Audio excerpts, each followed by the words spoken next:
mean, one of the things about the construction industry is that it's easy to enter. You don't need much capital. You live on cash flow, whereas the future construction industry is highly capitalised and it lives on return on investment. Most positive development maybe has been Legal and General Insurance entering the market as a client determined to actually design and build and erect off-site housing itself. Now that kind of disruptive intervention is exactly what it will take, but it isn't the building industry that's solving the problem, it's the client. Well, obviously we're starting from quite a low base. I think since the review was published, we've had Brexit vote. That's given a bit more impetus, I think, for the industry to change. There's 200,000 workers from the EU at an estimate working in this sector, so there's a real kind of cloud hanging over how the industry is going to cope without access to an EU workforce. The industry hasn't modernised terribly well over the years, but there's a huge appetite, I think, at the moment for modern technology and for looking at doing things differently.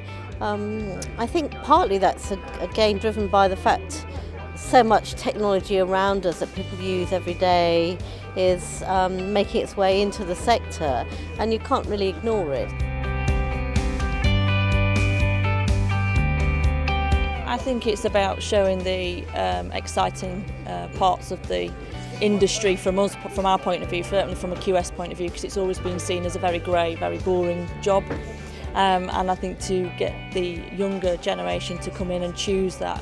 So it is a bit of a challenge for us because the interesting elements of our job are very client focused, trying to make projects work that ultimately wouldn't. And I think once you understand that that's out there, then it can be quite a rewarding job. There's much more to it than just crunching some numbers, but I think it's how we get that message across and using some of our younger graduates and people who've come through, and also those who've changed career paths and decided that actually I want to be a quantity surveyor after doing something else is probably the best way.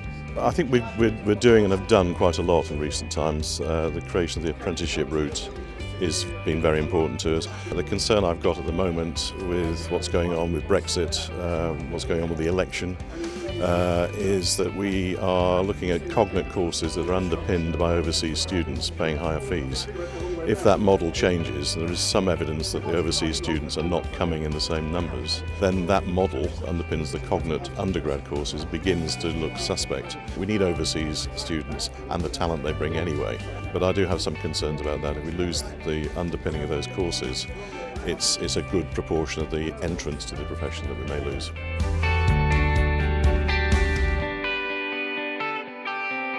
Well, I think it is happening, and it's happening quite fast, but I think that the reality is probably a little short of the myth, as it were. BIM Level 2 is where the government wants the industry to be at, and the industry is responding to that. But the private sector take-up of BIM is perhaps rather less than in public sector contracts. They certainly tell you that they're working on a BIM project or at BIM Level 2, but I think the reality sometimes is short of that. And I'm not sure that the industry's understanding of BIM is entirely what I think the government and those who lead the industry would like it to be.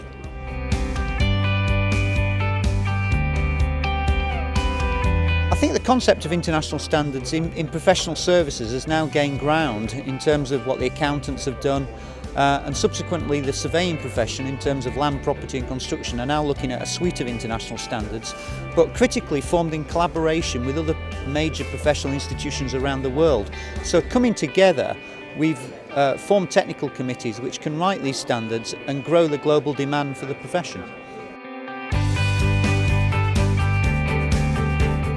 There is a common factor in construction disputes generally, and it is that parties spend a lot of time and money forming their contracts, compiling the documents, getting the right signatures and so on, and then they put them on the shelf and the contract is forgotten about. If there's one thing I think that people can do to avoid disputes, it is to read the contracts. I have lost count of the number of disputes I've seen where the parties simply didn't read the contract. It's a traditional I look after my patch approach, which I think is going to become quite dangerous if it isn't eradicated quite soon.